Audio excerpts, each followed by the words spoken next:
What's going on, you guys? It's your boy Patrick, aka Addicted to Combat, back for another week of fights. This time it's for UFC Vegas 58, Dos Anjos versus Fiziev, 11-fight card. There's been quite a few cancellations and bouts moving around and things like that, so currently 11-fight slate. There are some really good fights on this card, some really weird mismatched ones as well that might not be the most exciting, but either way, we move forward. Again, just want to say, if you guys joined me, as a subscriber in this past week, I know my breakdown last week did over 2,000 views, so that was the most exposure anything I've done so far on this small channel has gotten. So if you're new to the channel, thanks for sticking around, and let's break into this 11-fight card.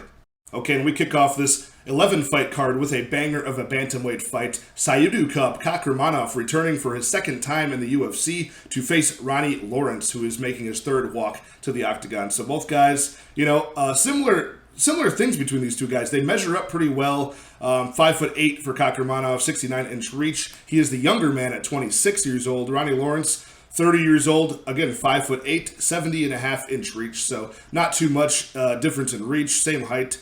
Both young guys. 9-2 record for Kakhramonov. 4 submissions, 3 knockouts, 2 decisions among those 9 wins. Ronnie Lawrence, 8-1, 4 KOs, 4 decisions. And only 1 loss to Steve Garcia early on by decision, which is kind of ironic too. So I'd probably give the better resume, the better wins to Kakhramonov. He's fought some high-level guys. In the PFL, he fought Nurmagomedov to a decision that was a very competitive decision. Clearly Nurmagomedov won. He handed Kakhramonov his first professional loss, but Kakhramonov showed very good takedown ability. He stayed safe against any submission attempts or back takes, and usually built a good base to get back to his feet pretty quickly. Also on the feet, very competitive. He even dropped Umar at one point with a nice overhand right, I believe it was.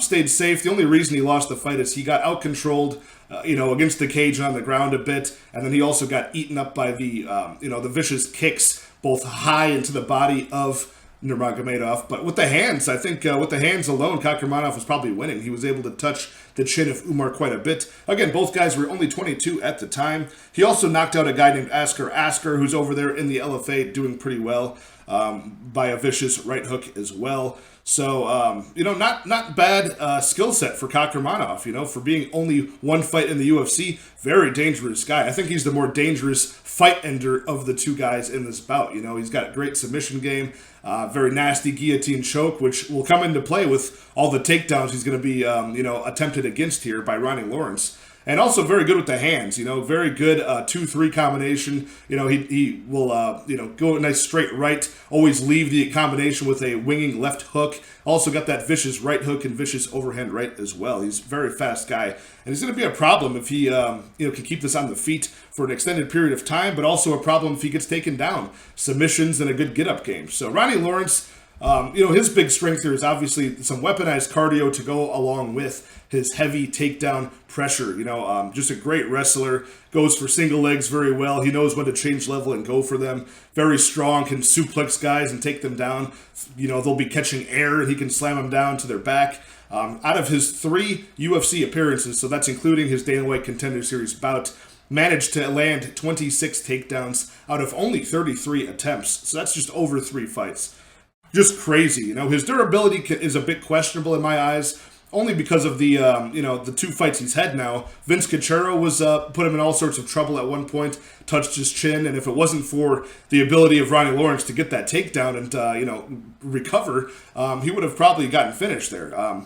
Same with Mana Martinez. Mana Martinez, now that's his one trick, is to have that fight-ending power at this weight class, but he, dropped Ronnie Lawrence in round 3 a couple times, almost put him out, and again, Ronnie Lawrence able to defend himself from getting knocked out with those takedowns. He gets the control time, can recover on top of his opponent. So I can see all of that coming into play here, but Kakhramonov is no joke. I think he's the more dangerous guy. I'm going to take him as an underdog to win this fight. I think early round 1 knockout is live here. Obviously, if Ronnie Lawrence gets kind of sloppy with those takedowns, that guillotine choke is live here as well.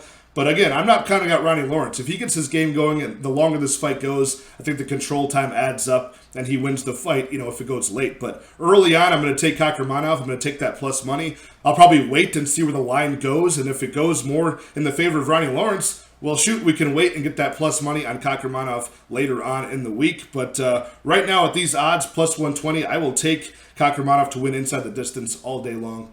Up next is a very sketchy fight at 205 pounds between Karl Roberson and Kennedy Nzechukwu. And I say it's sketchy because, I mean, both guys are very unurgent at times. Both guys are low volume most of the time. And this is a pick-em price tag, too. So the bookies don't know what to do with these guys either. Karl Roberson, the slight favorite. Some money come in on him. Minus 115, the slight favorite. Minus 105 for Kennedy Nzechukwu, the slight underdog. Going over the measurables because I think they are very, very important in this fight. Kennedy is 30 years old, 6'5", 83-inch reach. Huge frame for any weight class, much less at 205.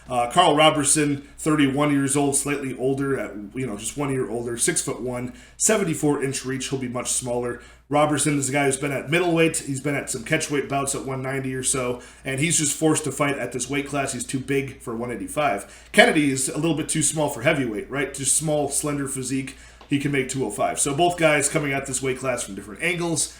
In the favor of Kennedy Nzechukwu, who's, they're both southpaws, but that southpaw right jab of Kennedy is going to be key here to maintain distance. He uses it very well, very straight, fast jab. He can keep his opponents at the end of the 83-inch reach. Follow it up occasionally with that, pretty fast as well, left straight, which can, make its mark on people's chin who don't think they can be hit at that far of range. Also the long legs, leg kicks, body kicks at times for Kennedy. Although he is sometimes just a slow, plodding, very unurgent type of guy, which is part of what the worry is here for betting Kennedy if you're going to do that. He's a hot and cold fighter.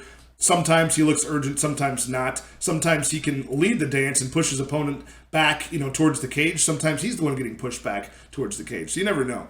Karl Roberson is also on a big slump here as well. Not a trustworthy guy. On a 3-fight losing streak. Although they're against some pretty good opponents, right? Marvin Vettori subbed him.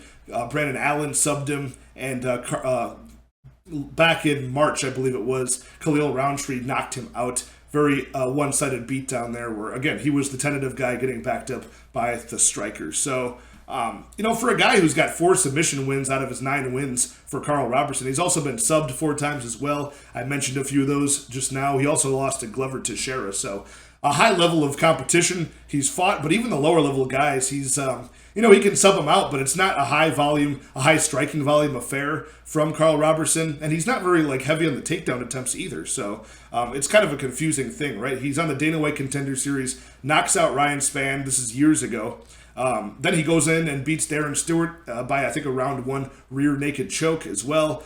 And then he's kind of win-loss for a while. And he's going to be the much more fluid mover on the feet, striking-wise here. But he's going to struggle to get points on the board because of the huge reach disadvantage. And he's not really he's not an aggressive enough guy, striking-wise, to really get in range and put the pressure onto Kennedy Nzechukwu, in my opinion. So I can see him getting outstruck on the numbers. He's also just not a very high-volume wrestler either, So he's not going to get wrestled against by Kennedy Nzechukwu, who never goes for any takedowns. But Kennedy Nzechukwu is a very good takedown defense rating of 80%. And he's been shot on with takedowns quite a bit from many opponents, right? So Karl Roberson has got a lot going against him here. He doesn't go for many takedowns, and Kennedy's got a very good takedown defense, rating himself. So he might not be successful even if he does go for that, which he normally doesn't.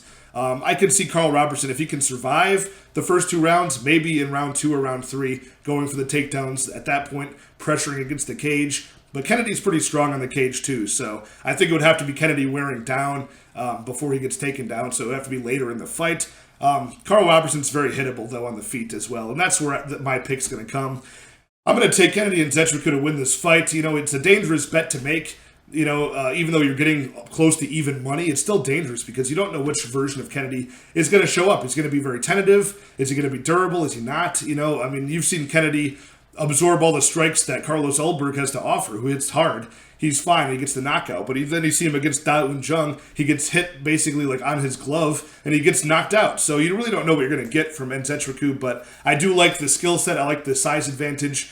And I like the takedown defense especially. I don't see him getting taken down by Roberson. I don't see him getting knocked out by Roberson. I can see Kennedy, though, getting the knockdown on Roberson, because that's when Kennedy really wakes up and comes alive. If he smells blood, if he can see that he wobbled, Carl Roberson with, that left straight, which I think will find its mark, then he'll actually move forward and unload combinations until he gets his opponent out of there. So I'd say probably a round 2 KO for Kennedy, or I could see him winning a decision in a very slow-paced affair as well. But give me that round 2, Kennedy and Nzechukwu. That's my final pick for this fight. Okay, up next is a middleweight bout between two guys that we haven't seen a whole lot of in the UFC so far. Cody Brundage versus Tresean Gore.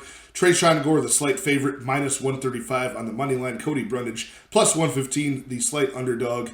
Cody Brundage making his third walk to the UFC, I want to say. He had one against Nick Maximov, one loss in the Contender Series years ago before that to William Knight. He lost to Nick Maximov by decision. He beat Dolce Lungiambula in March by a very shocking comeback in round 1. He was in all sorts of trouble on the feet, all sorts of trouble, almost got standing TKO'd against the cage. Jumps guillotine, pulls guard, gets a guillotine, taps out Dolce Lungiambula like 3.5 minutes in. Very shocking comeback. There's a lot to like about Cody Brundage as far as his aggression goes. But there's a lot not to like as well. He kind of overcommits on his striking, in my opinion. Leaves a lot of openings to be countered. He's not very defensively sound standing either. He stands very square to his opponents. Not very good striking defense there. Keeps his hands low. Just not a good recipe for success against a strong, powerful striker like Tresean Gore. Cody Brundage, not incredibly great cardio either. You could see him fading in round 3 against Cody Brundage, against Nick Maximov in their fight as well. Although that was a very high-paced grappling affair, I'll give it to them. But I don't think the cardio is going to be that great. Tresean Gore, a very muscular guy as well. His cardio might look to fade as well, although he did look okay against Brian Battle in round 3. Both guys about the same height, 6 foot tall, 72-inch reach for Brundage, 28 years old. Tresean Gore also 28 years old. 3-inch reach advantage, which I think will be a big difference maker in this fight. Tresean Gore, very powerful striker, good high kicks, very powerful kicks to the body as well. Very strong hooks, especially up close when he gets in range. Just a powerful striker and a physically intimidating guy altogether. So, this didn't work for him that well against Brian Battle because Brian Battle actually was the bigger guy, an inch taller and a couple more inches of reach. Very dynamic, very, a good striker that mixes things up is Brian Battle. And Tresean Gore was very, very timid. I don't like these guys that are timid to throw, but he had a lot to look at, a lot to think about, and a lot of things to time against Brian Battle. I don't think he's going to have those same problems against Cody Brundage, who is going to have the shorter end of the reach here. So I think Tresean Gore is going to find his mark with the kicks, and especially with the hands, and I think this will be a very similar match to the one that Cody Brundage just suffered with against Dolce Lungiambula. I think he's going to get hit early, hurt early, and probably put out early in round 1 is my prediction for this fight. Tresean Gore, I'm hoping he mixes things up more, doesn't just throw left high kicks or right high kicks, whichever one he does. I hope he just, because he did that repeatedly against Brian Battle, and it kind of got predictable in some ways. So hopefully he does more of what he did in round 2 against Brian Battle, does some leg kicks, does some body kicks, and then comes back up high with the head kick. He's got a nice darting lead in, left hook as well. You look at the record of these two, 7-2 for Cody Brundage, 3-1 for Tresean Gore. That looks questionable, right? Because there's very little professional experience, 3-1. You don't like to see that, but a little bit deceiving. He did have a 2-1 amateur record as well, and he went 2-0 on The Ultimate Fighter. So a little bit more fight experience than is listed on paper. Very athletic guy, very powerful guy, and I think he's the type of guy that waits for an opening, waits to really land the big, powerful shot, which I normally don't like, but Cody Brundage is going to leave so many holes in the striking, overcommit on his striking, and I think he's going to be knocked out and pay for it. So, there is the chance that the Dolce Lungiambula effect happens where Cody Brundage does have a slick submission game. He can pull guillotine when he's hurt, maybe, get some sort of a submission victory or come back that way. What I do like in this fight is the under 2.5 is sitting at minus 105. I don't think either guy is necessarily going to last very long in this fight. I think either one of these two guys will make a mistake that'll be fight ending. So I like the under 2.5 at minus 105. I think that's worth a shot. Whatever fight doesn't go to decision is maybe worth a shot as well. But yeah, I'm not a guy who usually bets on low volume strikers here, but I will take Tresean Gore to get this done by round 1 KO. Okay, the first women's bout of the night up next between Antonina Shevchenko taking on Courtney Casey at flyweight. The worst of the Shevchenko sisters will be 37 years old. Very, very old. 2 years older than Courtney Casey at 35. So they're both aged. 5'8" for Shevchenko, 68-inch reach. 5'7" for Courtney Casey, 67-inch reach. So only giving up 1 inch in height and reach. Shouldn't be that big of a difference here. The kickboxer, Antonina Shevchenko, Muay Thai world champion, Taekwondo background as well, but she is going to be the more smooth, elusive striker here, but she is very hittable in return. This bout was actually rescheduled from April, where Shevchenko was supposed to fight Courtney Casey, but pulled out due to a knee injury, so we'll keep an eye on that, see if that affects her movement at all. Her last win was at the end of 2020 against Ariane Lipski. It was the last time that she's tasted victory. She's on a 2-fight losing streak. And in that fight against Lipski, she got a round 2 referee stoppage at the end of the round. Ground and pound stoppage, mercy referee stoppage. And it's odd for me, when you really look at the record of Shevchenko in her 7 UFC fights, where she has gone 3-4, she's really not going to win the fight unless she gets the job done inside the distance. I believe there's only one exception to that rule. So that made me really want to look closely at the record of Courtney Casey, who's been in the UFC since 2015 at 14 bouts. I wanted to see how many times she gets stopped inside the distance, and she's never been stopped by strikes, and she's only been submitted 1 time, and that was against Jillian Robertson 2 years ago. So a 10-9 record for Courtney Casey, pretty horrible, but she has fought everybody in the UFC at flyweight, going 6-8, losing record in the UFC. Brazilian Jiu-Jitsu brown belt. She's always threatening with submissions if she gets taken down, and she gets taken down a lot, and she gets some of those submissions too, so the armbar from guard type of thing in women's MMA is definitely live here. Shevchenko goes for takedowns occasionally. Courtney Casey, never really too much these days. She is very content to strike on the feet and challenge for submissions if she does get taken down. So again, a girl in Shevchenko who is old, battling injuries, not really that good of a ground fighter, except for against the lowest caliber of UFC fighter. I could see Courtney Casey getting the better of these ground exchanges if it goes to the ground. I could also see her getting the better of the exchanges on the feet. It'll be very close. Courtney Casey is rarely ever outstruck. It's very rare that she gets outstruck. She's been in, 10 decisions in her career, going 3-7 in decisions. 4 of those are split decisions, so she's keeping things close. Usually it's a case of do the judges favor the control time and all the takedowns versus all of the significant striking, that Courtney Casey's gotten the better of. So it's usually that type of deal that makes these fights close. I think this bout will be no difference. A close fight. I'll take the younger fighter here. I'll take the fighter who, has had more UFC experience, I think has the submission threat, and I think can also threaten on the feet as well. So I'm surprised that Courtney Casey is the plus 155 underdog here, and I will take her to win this fight. I'll take her to win this fight by decision. Okay, up next at bantamweight is the return of Ayman Zahabi taking on Ricky Turcios. Ricky Turcios, of course, the winner last summer of the Ultimate Fighter Championship for the bantamweights. Ayman Zahabi is the brother of the head coach of the world-famous TriStar Gym. He's the brother of head coach there, Firas Zahabi, so that's kind of how he got his name. He also got his name by getting a very nice start to his pro MMA career. On the Canadian regional scene, 6-0, all first-round finishes. He comes to the UFC in 2017, gets his first decision win, then gets KO'd by Ricardo Ramos, gets outstruck and out-decisioned by Vince Morales, and then finally comes back a year and a half later last year and beat Draco Rodriguez in round 1 by a nice flash knockout. But overall, I don't like the inactivity. I don't like how old he is, and I don't like his very low striking volume. So he does have a good power when he does land. He does have a BJJ black belt in his back pocket if he were to go for the takedowns in this fight. Ricky Turcios, on the other hand, Ricky Turcios, 29 years old, 5'9", 71-inch reach, so he's 2 inches or 1 inch taller, 3 inches of reach, and the younger guy, which means a lot at bantamweight.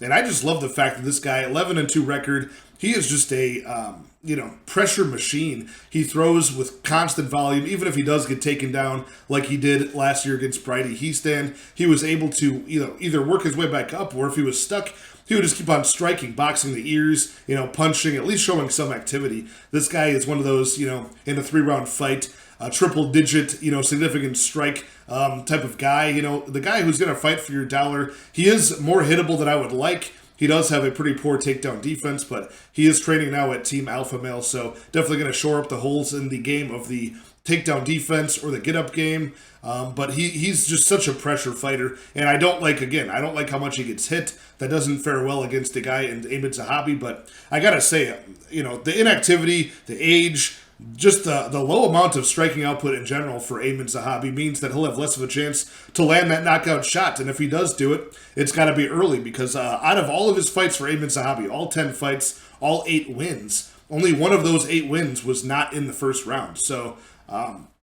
I think if he can get out of round 1 for Ricky Turcios, who's a pretty tough enough kid, a scrappy kid, I think he can survive any sort of early storm in round 1, get it into round 2, keep the pressure mounting, keep the activity on the numbers and striking numbers mounting, and I think he can work his way to a 3-round decision here pretty decisively. Again, there's definitely the puncher's chance for Zahabi. Definitely if he comes in here with some, sort of new takedown heavy, grappling heavy game plan, he does have very good, BJJ, but other than that, a lot of things would have to turn around for Zahabi. I don't like it. I don't like his chances, so I will take Ricky Turcios, who is now moving into like a minus 190 favorite, which I don't like the money line price either, but I get it. So if I were to find a better number on Ricky Turcios by decision, I would take that. So again, it's either Zahabi in round 1, which probably might not be a bad bet if you can get the edge of the bookies there and get a good price on it. But otherwise, it'll be Turcios by decision is my pick. Up next at women's flyweight, we have Nina Nunes returning to take on Cynthia Calvillo. Both women are old. Both women are old for flyweight, both on losing streaks. 2-fight losing streak for Nunes, 3-fight losing streak for Calvillo. Minus 150 favorite for Cynthia Calvillo, so I will take the underdog to win this fight, plus 125, Nina Nunes, by decision. Okay, up next at men's lightweight.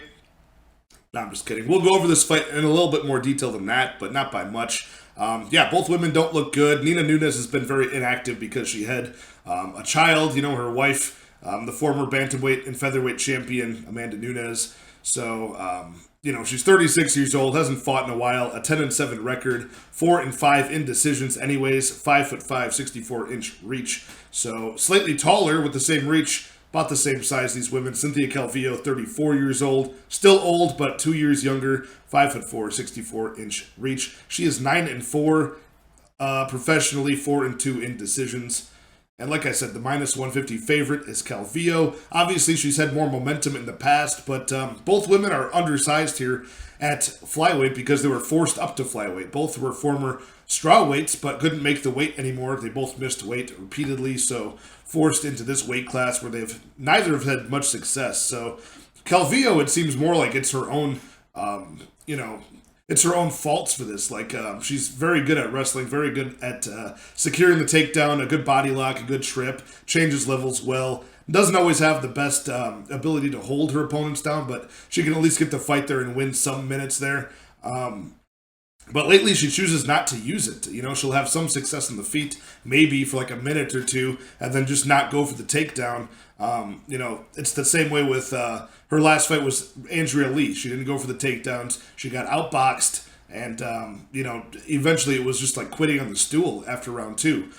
Before that, it was the round 1 KO from Jessica Andrade. No shame there. That's going to happen. Before that, it was a decision loss to Caitlin Chukagian. So, again, that's just going to happen. But, the momentum is gone. She has not had much success at this weight class. And I don't know how much more she can really improve, besides just making that choice in this fight now to get takedowns early.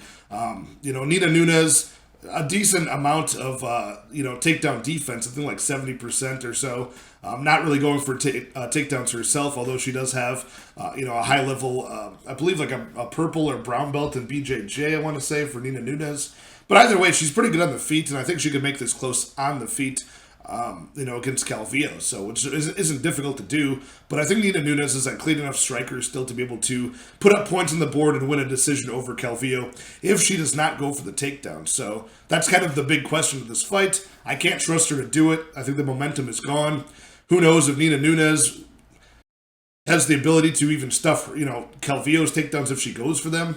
I'm sure she gets some wrestling practice in with her wife, Amanda, if you know what I mean. But either way, she's coming off of a loss to Mackenzie Dern, a loss before that to Suarez. She hasn't won a fight in years because she hasn't fought that much. This is a total toss-up fight. Probably not something we should be betting on, but again, just with the momentum and who's got more left in the tank, I believe Nina Nunes has the ability to win this fight on the feet if Calvillo does not go for the takedowns or successful with them. So give me the underdog here, plus 125, I'll take it. Okay, interesting lightweight matchup next between the veteran Michael Johnson taking on Jamie Mullarkey. Mullarkey is 9 years the younger guy here, 27 years old, 6 foot tall, 74-inch reach. Michael Johnson, 36 years old, pretty old at this point, 5'10", 73.5-inch reach. So giving up height, giving up reach, and 9 years of age in the favor of Jamie Mullarkey, who is the minus 250 favorite. Michael Johnson plus 195, the underdog. Pretty wide line, I would say. It's I can understand because Michael Johnson just coming off of breaking that 4-loss streak with the Alan Patrick second round knockout, which was just like kind of a layup for him at that point, one of the chinniest guys. So I can see why the line is the way it is, but minus 250 for all of the experience Michael Johnson has with 25 UFC fights versus the 5 for Mullarkey. It's really hard to lay that kind of price on him, but hey, he's got a well-rounded skill set, this Jamie Mullarkey. He is coming off of a knockout loss himself against Jalen Turner. I believe the only other time, or one of the only other 2 times he's been knocked out was against Volkanovski earlier in his career as well. So he's a tough enough guy. He's a BJJ black belt. You haven't really seen the submission game from him in the UFC so far, but, heavy hands. He has a pretty good output of striking and takedowns, a good mixture of the two, but, he is kind of hittable himself, relying on his durability quite a bit. That BJJ black belt is an interesting point because Michael Johnson has been submitted 9 times over his career. He's a wrestler in his background, but really not ever using the wrestling these days, like over the past 10 years. He's a guy who really has good power in his hands, so relies on that as well. But low volume in the striking these days, loses a lot of fights for that reason. I'm probably going to take Jamie Mullarkey to win this fight. The majority of the time, I don't see a lot of extra value in the money line. As I said, I think it's too wide, but, just the toughness, the ability to improve at only 27 years old, just a wide array of strikes that this guy throws, and then he mixes in the takedowns as well. So I like that as well. He'll be able to edge out, even if it is a close round, on the feet, or if he faces danger from like a heavy shot from Michael Johnson, he's able to switch levels and take this fight to the ground and hold it there to ride out the clock and secure himself a victory. So, like I said, I think the under 2.5 looked good at first glance. Minus 155 I saw at the under 2.5, but Michael Johnson is tough as well. Only been knocked out twice by Josh Emmett and Justin Gaethje, and the last time he's knocked anybody down before Alan Patrick was in 2016 against Dustin Poirier. So, not a whole lot of chance for the firepower of Michael Johnson to knock out Mullarkey, who is very tough. I think the durability of both guys is going to aid in this going the distance, and I'm going to think Michael Johnson will lose a decision to Jamie Mullarkey. So give me Mullarkey to win. Maybe I'd look at that decision prop if the number was right. Okay, the sloppy heavyweight fight of the card is up next. Jared Vanderaa taking on Chase Sherman, who I believe was cut Chase Sherman for a bit from the UFC. Of course, they needed a short notice replacement for Alexander Romanov, so Chase Sherman raises his hand, comes back, loses in round 1 to the biggest betting favorite of all time in Romanov. And he looked every bit of that minus 2,500 against Chase Sherman. So Chase Sherman, 32 years old, 6'4", 78-inch reach, still riding a 4-loss streak. Overall in the UFC, he is 3-9. Just the definition of a KO or bust guy. He either gets that round 1 KO or the KO comes early. Otherwise, his cardio runs out, and he'll lose the decision or get finished in the fight. So it's just a guarantee. The guy does have heavy hands, don't get me wrong. Big guy, 14 knockouts. But out of those 14 knockouts, only 2 of them came after the 1.5 round mark. So, it's just undeniable at this point. His cardio is trash. It's not improving at 32 years old. Jared Vanderaa, though, I gotta say, he's not doing that much better. 1-4 in the UFC, and a guy that I thought had some promise early on. He's got the size, some decent kickboxing he showed against Justin Tafa in his only UFC win. But then after that, it was Romanov, which is forgivable, knocked him out, ground and pound stoppage, beat down. Then they try to give him like an old man layup in Andrei Arlovsky, but he loses that fight by a split decision. And then he goes in there against an even older guy, like the 80-year-old Alexei Oleinik, gets tapped out in round 1. So I'm glad Jared Vanderaa is staying active, but man, it's not looking great for him. Like I said, 1-4, riding a 3-loss streak. He is a black belt in BJJ, but man, he should have had that revoked after that Alexei Oleinik fight. That was just disgraceful to lose to a guy that old. If he uses some of the cage pushing, some of the clinch work, some of the he's not a big takedown guy, but if he were to go that route, I think that would be a good option in this fight.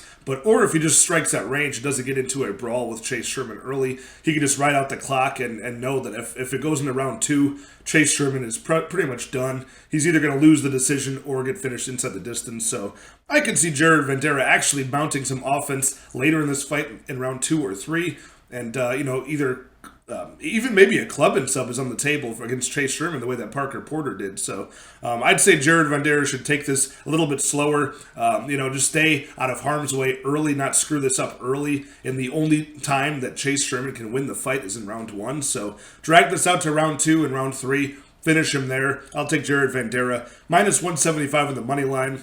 I honestly thought that this would be a bigger favorite price for Jared Vanderaa. I know Chase Sherman, the plus 150 underdog currently. I'm not saying that he deserves to be a bigger favorite. I'm just saying I thought that's how it would be lined, given the reputation and what we know about Chase Sherman. But again, Jared Vanderaa, I guess that goes to show he's not doing much better these days. So I'll take Jared Vanderaa to win this fight inside the distance, round 2 or 3. Okay, fun fight up next between Douglas Silva de Andrade, D. Silva, taking on Said Nurmagomedov at bantamweight. Really fun fight. I think it'll be exciting because it'll mostly play out on the feet, in my opinion. So going off of the numbers real fast, 37 years old for Douglas Silva de Andrade. That's the thing that pops out the most. At this weight class, that's just way too old, but he doesn't really show many signs of slowing down. But 5'6", 68-inch reach for De Andrade. The much smaller guy here, Said Nurmagomedov, a former featherweight. The Russian is 30 years old in his prime, 5'8", 70-inch reach. So much bigger, much longer, and much younger. So all of the tail of the tape goes for Said Nurmagomedov. Again, with that last name, you're going to get that Russian tax. He'll be the favorite no matter what in this fight, but again, he's got a very good record in the UFC so far, going 4-1 in his 5 appearances. 3 of those are first-round finishes. He is the minus 255 favorite with money coming in on him as the week goes on, plus 215 thereabout for D. Silva, who is usually the underdog. And there's worse underdogs in this card than D. Silva. I mean, the guy is tough, 28-4 professional record, 20 knockouts, 2 subs, 6 decision wins. I mean, the guy has a stellar record. He came in the UFC with a huge, immaculate, undefeated record. All 4 of his losses come at the UFC level to Tukhugov, to Lerone Murphy, to Peter Yan, and to Rob Font by submission. So all of those are high-level guys that he's getting finished by. Again, 37 years old, not showing any signs of slowing down just yet, but he does struggle with guys who have a longer reach than him recently. You know, guys like Lerone Murphy are going to be the same size as Nurmagomedov. Guys that can strike at range, get in and out, work the jab, and never give D. Silva time to explode and get into range. He'll do that. He does find his moments well. He'll be a little bit low volume on the numbers, D. Silva, but when he does, sense the opportunity, he will dart in. A nice jab to the body, dart in with either the big right hook up top or the right cross up top. Very powerful guy, like I said, 20 knockouts over his career. And I can see the openings for him being the spinning attacks of Nurmagomedov. He can get kind of sloppy with those spinning back fist attempts. Sometimes he'll go for it and not really extend with the spinning back fist. He'll just, kind of spin and, give up the attempt of the strike. I can see those types of being the scenarios where Douglas D. Silva de Andrade will actually go in and try to exploit that, rush in, like I said, with that giant right hook up top that he likes to throw. That could be dangerous, but I trust the ability of Said to stay at range. He's a very light on his feet, elusive striker. The kicks are going to be big at maintaining distance, as well as that jab that he throws as well. So I give the size advantage, of course, Nurmagomedov, the age, the speed, probably even the cardio too. I mean, I could see, both of these guys struggle with, pure wrestlers. Neither of them really throw much offensive wrestling back.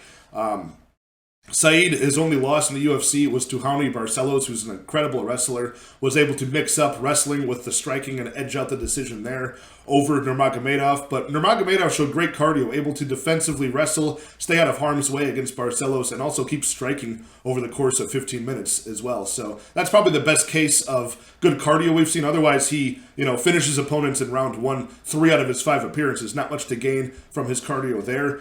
Andrade also has great cardio, able to, strike, not very high volume or high pace, but he's able to strike and maintain, good cardio over 3 rounds in all of his appearances as well. So I give that pretty much equal, but again, both guys not really throwing much wrestling their opponent's way. Only 5 takedowns in his 10 appearances for Andrade, so Said will not have to worry about that very much at all. Should be a stand-up affair, and I give the edge to Nurmagomedov. I don't think he gets this one done inside the distance. Again, only submission loss was to Rob Font from Andrade, and his only knockout was only a technical knockout in between rounds from Petrosyan. So never really been put out either. Said could do it. He's a very dynamic striker, but I think this will be a decision victory for Nurmagomedov, striking at range, getting the better of the numbers on the scoring, and just maintaining distance well, staying safe. So give me Nurmagomedov. I'm not crazy about this money line. I think it'll be probably closer to minus 300 by the time the week ends. That's way too much. D Silva is a great guy that comes through as an underdog often. Very tough competitor, veteran savvy, but I would look for Said to win by decision, and I do like the overs in this fight. Okay, the co-main event of the evening. I can't wait to talk about this fight. This might be my most anticipated fight of the card between Barralho and Armen Petrosyan, 2 guys in the prime of their career, just getting into the UFC at middleweight. 2 guys both holding a first-round knockout on the Contender Series to get their contract. Both guys have had their debut in the UFC against a couple tough opponents, Armen Petrosyan had to get in there against Gregory RoboCop Rodriguez and actually went to his first decision ever. Got a split decision win.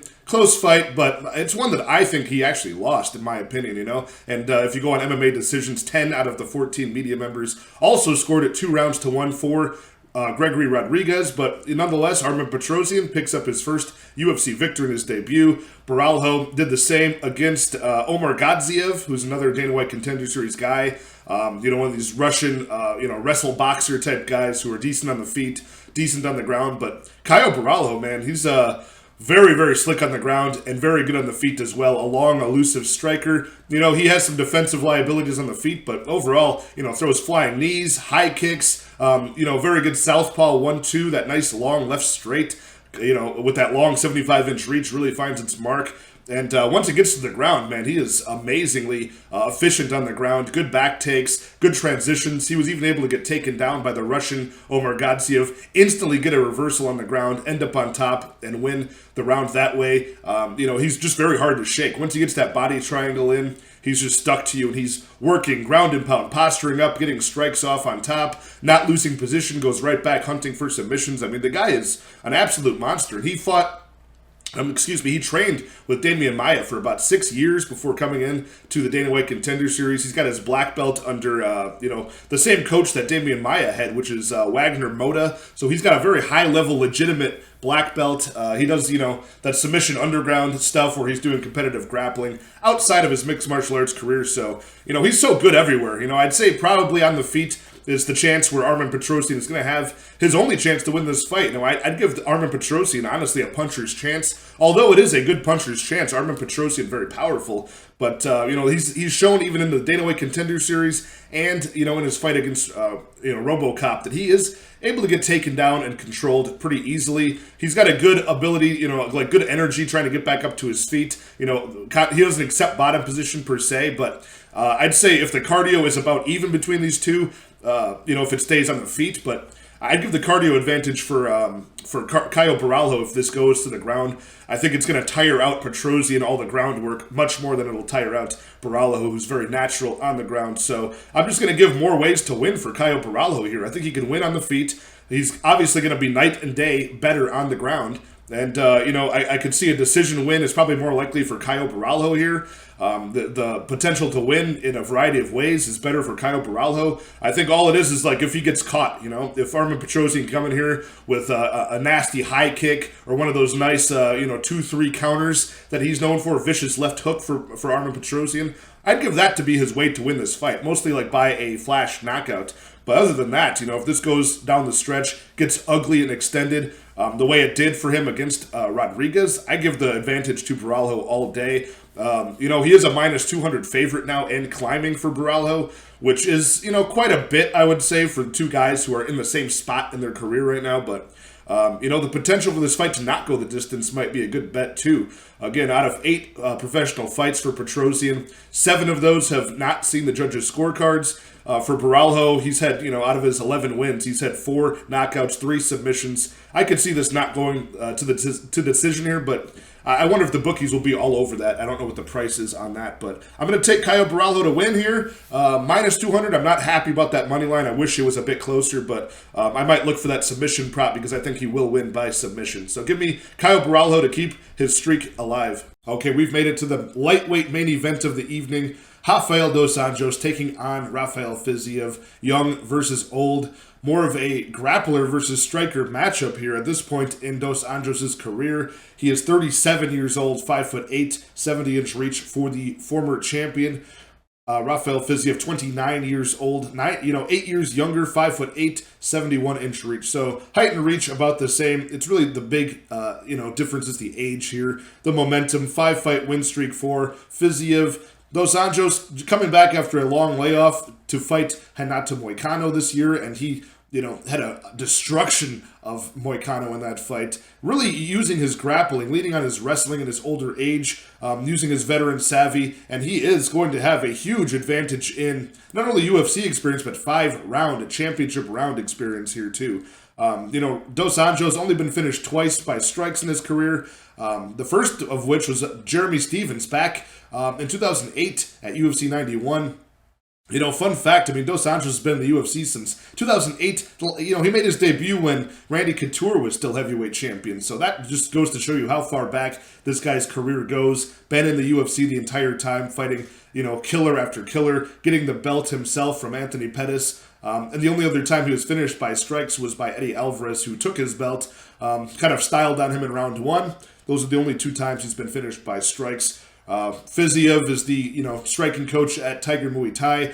Devastating kicks, a very fast, dynamic striker, spinning attacks, the whole 9 yards. At distance, this guy's a monster, but his one weakness is that he tends to slow down in these fights, He's had a couple of examples, like Bobby Green, Alex White were 2 examples where he was winning, 2 rounds, but, dropping the ball in, either slowing down in round 2 and having to pick it up in round 3, like against Alex White or Bobby Green, where he, wins the first 2 decisively somewhat, and then in round 3 kind of slows down.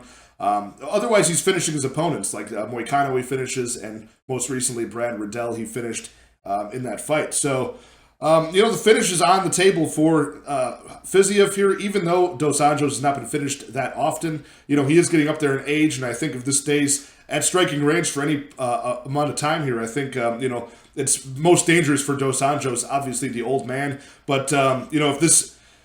if he can stay safe for rounds 1, round 2, even make those rounds close, I think Dos Anjos has a great advantage in the cardio here, a great advantage, in the wrestling, clearly. You see a very good ability to stuff takedowns so far from Fiziev, but he's not stuffing takedowns against guys at the level of a wrestler like Dos Anjos, a guy with the experience of Dos Anjos. And Dos Anjos is no slouch in the feet either. He usually puts up very good striking output in his fights, both in 3-round and 5-round fights. The only time that number is stifled for the significant strike count of Dos Anjos is when he himself gets out-wrestled by a better grappler. Guys like Michael Chiesa, Khabib Nurmagomedov, Leon Edwards, Kamaru Usman. All these guys are, top athletes, and those are the guys who, in the later part of Dos Anjos' career, have been able to stifle his striking count. But I don't see that being an issue here. I think Dos Anjos can stay safe on the feet. Again, he'll be in most danger early in rounds 1 and rounds 2. But if he can even sprinkle in takedowns in those rounds, make Rafael Fiziev, tentative to throw, tire him out with having to stuff takedowns early, and then in rounds 3, 4, and 5, take over the fight At underdog odds, plus 180, the underdog for Dos Anjos. Minus 225 for Fiziev with money coming in on Fiziev currently. I got to take Dos Anjos here. I mean, he's been in 5-round fights, been in the 5th round 8 times, So not just in a headlining spot for 8 times, but actually been in that 5th round 8 times. Never been there for Fiziev. So, that 5-round cardio is going to come in key here. Can we see improvements from the 29-year-old Fiziev? Of course we can.